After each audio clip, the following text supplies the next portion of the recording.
All right, I mean it this time. This is absolutely the last case or the last video, and I just wanted to highlight this particular and really important Australian case.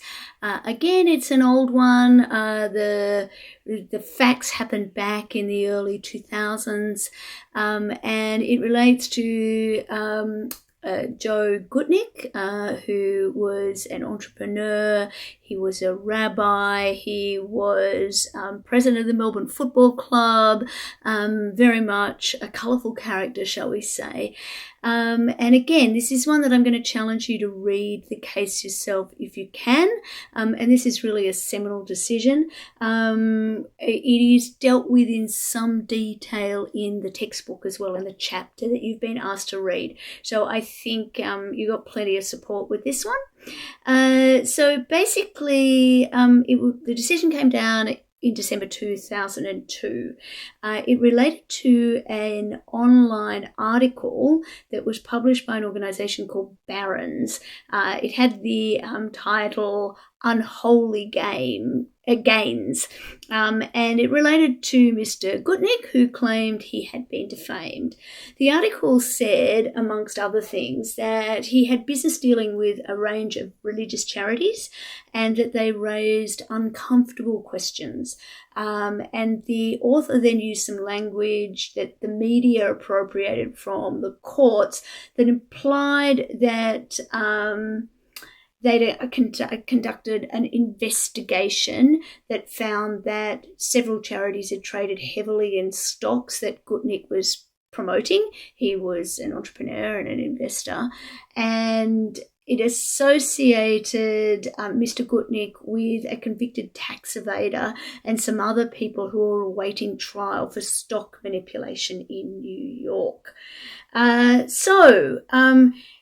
Basically, there are a couple of things that you need to be aware of in relation to this. Number one, there are only 5 copies of the print edition of this particular article that came over from New Jersey to Australia, although they weren't actually able to prove that any of the print editions were actually received within the jurisdiction.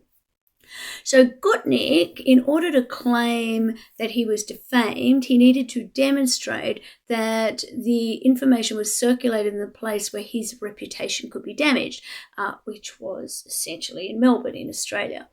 So he was able to show that there was an internet version of this magazine that had more than 500,000 subscribers to it. And of those, around 1,700 paid for their subscription with Australian-based credit cards. So on that basis, they were able to establish that the defamation had been received in Australia.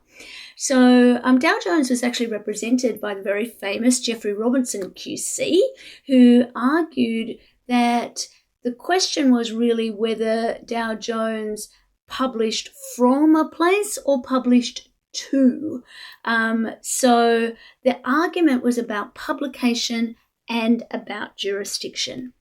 Now, what's important here is ultimately the judgment. It was a unanimous decision of all 7 High Court judges who ultimately decided that Gutnick did have the right to sue for defamation in his primary residence and the place where he was best known, and Victoria would be that place.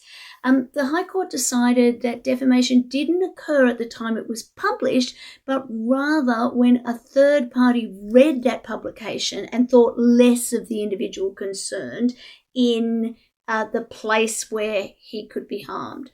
So Dow Jones ultimately admitted in court that there was no reason to believe that Mr. Gutnick was a customer of Mr. Goldberg, the tax evader, or had any criminal or improper relationships with him, which was something that ultimately had been picked up from the article and quoted on the ABC. So the High Court's ruling effectively allowed defamation plaintiffs in Australia to sue for defamation on the internet against any defendant, regardless of where that defendant is located. Now, clearly Twitter was not in Australia. And the quote that is on the screen, I think, is the nub of this. And for those of you listening at home, don't worry, I'm going to read it. This was said by Justice Callanan, and it comes from paragraph 186 of the judgment. If people wish to do business in, or indeed travel to, or live in, or utilise the infrastructure of different countries, they can hardly expect to be absolved from compliance with the laws of those countries. The fact that publication might occur everywhere does not mean it occurs nowhere. So, there was a little bit more. It is worth noticing that the author of the article ultimately appealed to the UN under the right of direct petition for individuals.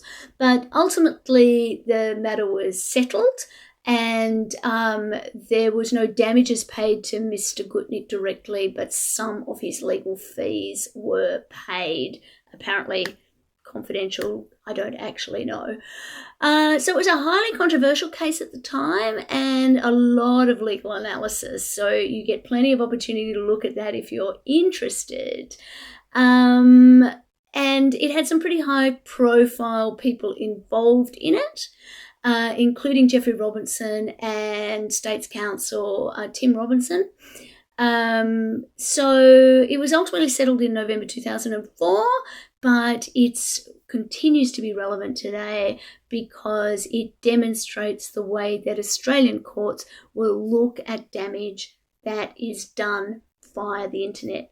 Again, this will be a key part of our discussion when we meet in the workshop. Looking forward to that. And that, my friends, is all you have to do when it comes to listening to me in relation to the lecture materials. Nothing more this week. You can expect some more next week, of course, and we'll talk again at the workshop. See you there. Cheers.